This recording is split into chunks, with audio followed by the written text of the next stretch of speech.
I want to commend Deputy Marie Sherlock for proposing this important motion and pay tribute to our colleague Aodhán Ó Ríordáin MEP, who has led on decriminalisation for so long. I want to welcome campaigners and students to the gallery. Thank you for your support for this. It's 3 years since Labour brought a motion on decriminalisation in November 2022. The government's response then was give us time. Well, you've had lots of time, 3 years. In that time, 30,000 people will have been arrested for personal drug use. We've seen thousands of overdoses, hundreds of deaths. Families, communities and individuals behind those figures, trapped in cycles of addiction and stigma. Minister, I practiced as a criminal defence barrister for many years. I represented people who were charged, who were prosecuted for possession of small quantities of drugs. And that experience convinced me our system is broken. People who are stigmatised and not supported through addiction.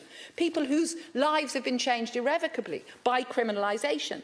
And yet the last major policy breakthrough was brought about when Aodhán Ó Ríordáin was Minister, and who successfully then legislated for safe consumption areas. The long-promised first medically supervised injecting centre finally opened in December 2024 in Dublin, nearly a decade after Aodhán's initiative.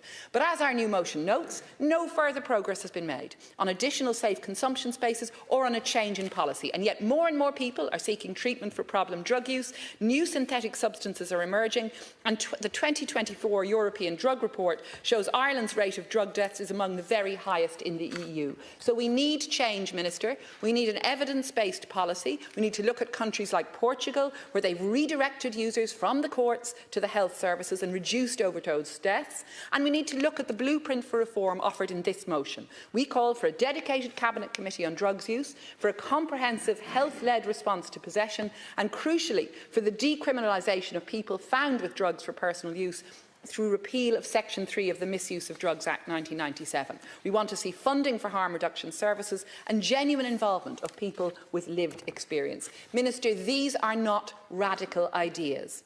They're the natural continuation of what health experts, families and communities affected have been saying for decades. Our healthcare system already embraces elements of harm reduction, so we need to move our criminal justice system. On the one hand, the state acknowledging the illness of addiction, but on the other hand, endorsing sending people to prisons where drug use is rife.